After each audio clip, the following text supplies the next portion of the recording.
You're listening to the 63rd edition of the Bitachon podcast. We're going to continue in the Rabenu Yonah, go back a little bit, just to refresh what we spoke about last week. Migdal Oiz Shem Hashem Ba Yirut Tzadik V'Niskav, the pasuk that we're talking about, is this pasuk that refers to the name of Hashem, to Hashem himself as it were, as a powerful fortress. Ba Yirut Tzadik V'Niskav, a righteous person will run with the name of Hashem, and he will be prosperous, he'll be successful. Migdal Oiz Shem Hashem, Yivosha Adam and Atzar B'Zorch Shem Hashem Espalo L'Fanav Kin Yoretz B'Shmai. The person who goes with the name of Hashem, he will be saved. A person who is praying to Hashem, he's davening, and he's constantly mentioning Hashem, that person, that's what it means in the first pshat in the Rabenu Yonah, that's what it means that he's running with Hashem. Yoretz HaTzadik V'Yiftach Bo V'Lo Yira Min HaMichshol Al Derech Ma Shekasuv. So the tzaddik is going to run. He's not going to be afraid. He's not going to be afraid that he's going to trip on his way. Because Vim Tartz Leiti Kasho, pasuk says, if you will run, you will not stumble. Person is running, he doesn't necessarily see the stumbling blocks along his path. But ordinarily a person is careful not to walk until he makes sure that there's nothing in his way that's going to cause him to stumble. To make sure that there's nothing dangerous that surrounds him. So a regular person who's not thinking about Hashem, who doesn't have Bitachon, so they live in a bit of fear and they have to make sure that everything is ready and there's no stumbling blocks in their path. But the righteous person, so his heart is calm, his heart is completely trusting in Hashem. He's sure that nothing bad will befall him. Right now I would say it doesn't mean that he doesn't take any precautions, it just means that he's not as concerned and as anxious about the possibilities of something going wrong. And if something goes wrong, he's going to be saved. V'Niskav, that's the end of the pasuk. He comes out of it. I translate it as prosperous, but it really means expansive. He's saved from any difficult situation, and the word for difficult situation is tsar, which means constriction. So he's expanded from a place of constriction. Similarly, that's the understanding of the verse, which says in Mishlei Chavtes that someone who trusts in Hashem, his experience is expansive. Hashem will answer you on a day of difficulty, of constriction, and he will expand you.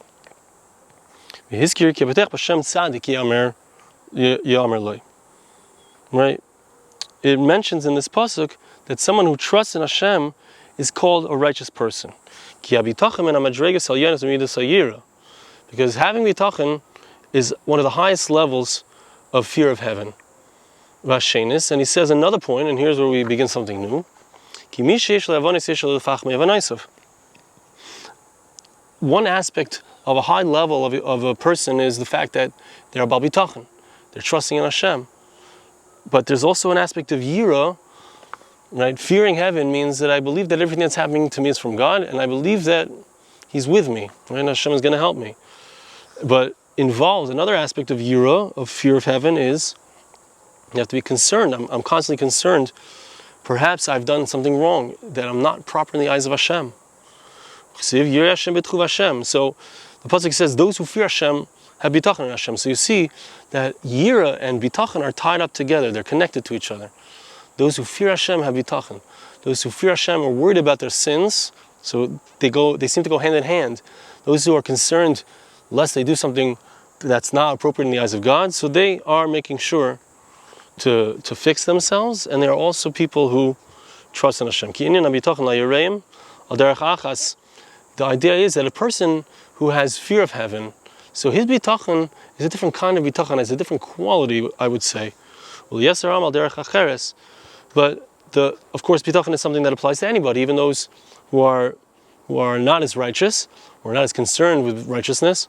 But still, the higher level of bitachon is where it's accompanied with righteousness. This needs extensive explanation, which it doesn't seem like he's going to give over here. He says it could be explained that another pshat, Bayarutz Tzadik, Bitachon Hashem Yisborach. That what does it mean that we said at the end of the pasuk that somebody who sees Hashem as his tower, as his Migdal Oiz, as his fortress of power, so that tzaddik runs with Hashem. Another explanation of this running, when a person has bitachon, what does it mean he runs? So one pshat, we said he's running, he's not worried, he's moving, he's on his way, he's not so concerned and anxious. Second pshat he says is like this: that a person who's righteous, who's about bitachon, he finds the strength, the power inside of himself to run. He doesn't have any compunction, he's not worried, he's not nervous. Besides the fact that he's not anxious, he also has renewed strength. The person who has bitachon, he has spiritual strength that he can work day and night. He's not going to become tired because of the fact that he trusts in Hashem. He knows that Hashem is a Neman, he's trusted, he's going to pay the person, so to speak, the reward for his efforts. So because of that bitachon, because of that sense of belief, full-on belief that Hashem is going to provide for him, his reward. When a person is involved in his avodah, in his service of Hashem, because of the bitachon, so the time passes without any feelings like, oh my, how am I going to do it? How am I going to accomplish it? How am I going to have the strength for it? The strength is there. He experiences expansion because of his trust in Hashem. Yesugav mikol tzara, as we said, he's going to be protected from and expanded beyond any constriction, beyond any difficulties. Like we saw before, the one who trusts in Hashem is expanded. And in a similar vein, Isaiah the prophet says, those who hope to Hashem, right? The concept of tikva, which is hope, and the concept of bitachon, which is trust, are very closely related, as we've seen. So those who hope to Hashem, those who have bitachon Hashem, they renew their strength. Yorutzu v'lo yigo. So there's two things in that pasuk. One is that they run and they don't become weary, and the other thing is that yelchu v'lo yafu, they walk and they don't become tired. So what's these two ideas? Be'er or inyan? Says the Rabenu Yonah, the explanation is yitzruchu toirach yeser v'lo yigo. They will be involved in extra efforts, but they won't become tired. There are certain mitzvahs that require effort, and they require preparation, and they require alacrity. Right? So they can be very tiring. For example, redeeming those who are captured and saving people's lives. But still, if that person has bitachon, the person has that connection to Hashem, it's strong in them, so they won't get tired, like we saw before. Yelchu v'lo yafu. But there's also things in regards, there's running and not getting tired, and there's also walking and not getting tired. What's the walking referring to, says Rabenu Yonah? There's some mitzvahs that require that they be done constantly. They require consistent effort until the job is completed. Right? It's not necessarily running, it's not necessarily, a sudden explosion of effort, it's just consistency. I need to do it, I need to continue, I need to do it, I need to continue. For example, studying the Torah and acquiring good midas, the midah of fear of heaven. So Yelchu, person who has bitachon, has the proper bitachon, so they will go in the same way as the pasuk in Bereshis says, Hisalech lefonai, Hashem said to Avram Avinu, go in front of me. That means be consistent. I want you to consistently go, to be walking with me constantly, Hashem says. And even though a person, it's hard to be consistent, it's hard to get up every single day and go to daven, learn Gemara, whatever it is, learn Torah, be involved in work, be involved in family, all these things that are valuable to us. Right? It's hard to do that consistently and to be involved with that consistently. Nevertheless, the promise here is that if we have proper bitachon and faith in Hashem, so then we'll be able to do this. We'll be able to have that consistency. We'll be able to, if it's needed to have an explosion of effort, we'll be able to accomplish that because of our bitachon. Okay, next pasuk in Mishlei, it says, Hain Ashir Kiryas Uzay. This is a similar idea to something that we said before, but it's definitely worth thinking about again. The great wealth of the rich person is that which he depends upon. That's what gives him strength. And he has a very powerful wall in his maskis, which means stone. So we'll see how it applies. What does it mean in his stone? The righteous person trusts in Hashem. Right? This is in comparison, right? We had the previous pasuk which talks about the fact that a righteous person trusts in Hashem. He has his full faith placed in God. That's where he feels prosperous from. That's where he gets his prosperity. The wealthy person, and of course you can be a wealthy person and put your faith in Hashem, but the wealthy person who doesn't have the faith in Hashem, but rather he's placing his faith in his wealth, he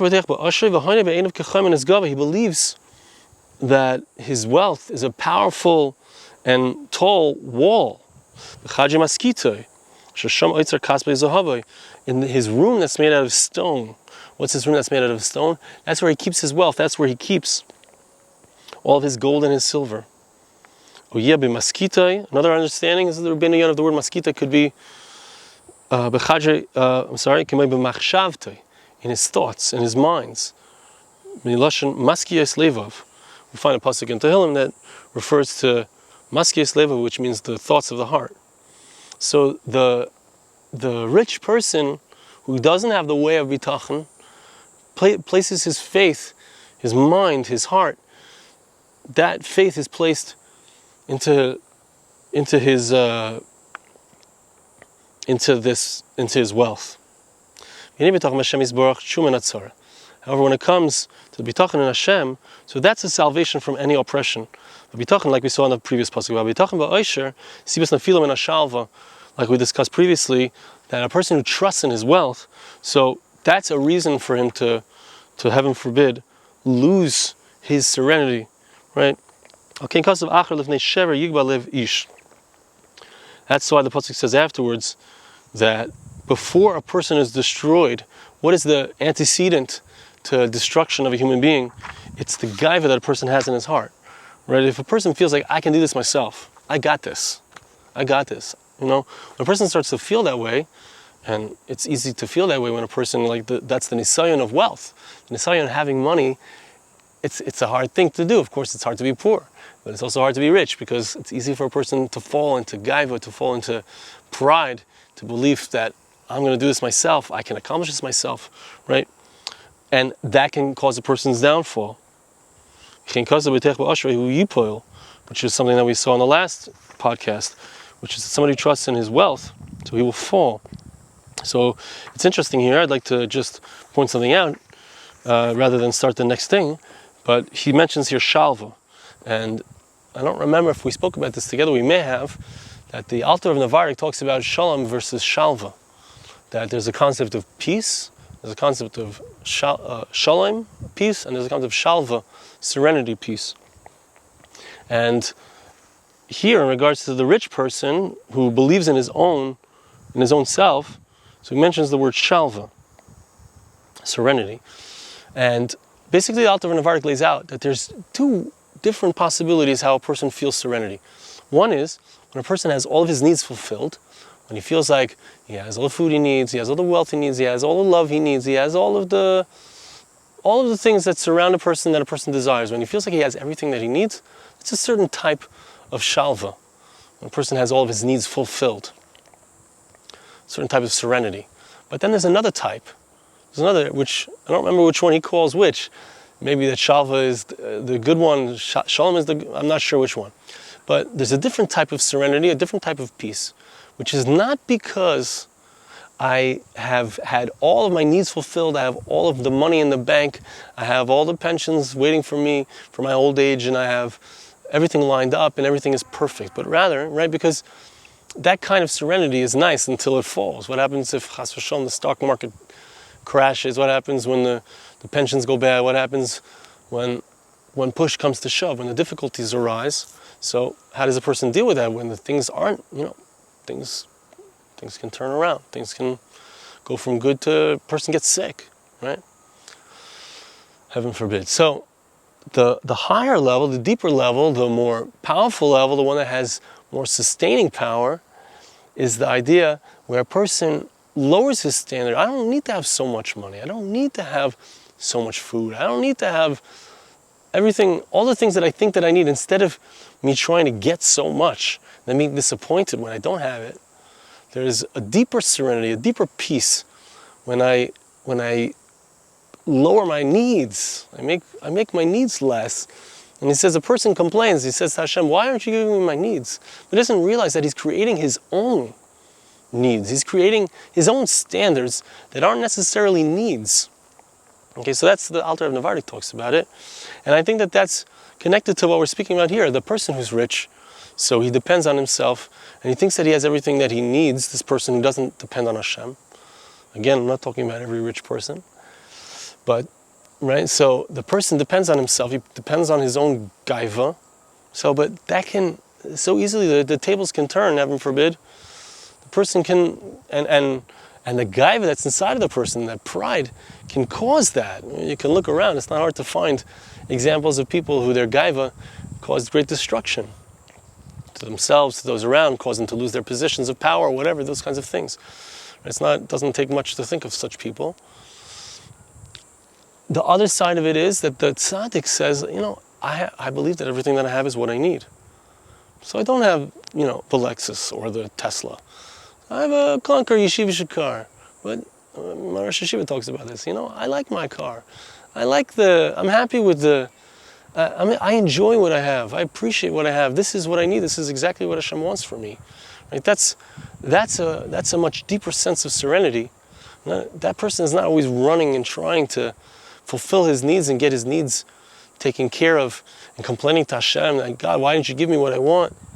It's a different kind of feeling. It's a different kind of approach to life. It's a much healthier approach, it's a much more durable approach. It's going to last a person in all situations. All right, so that's where we are, and Yiras Hashem will continue next time from this spot. And thank you so much. We'll see you again next time.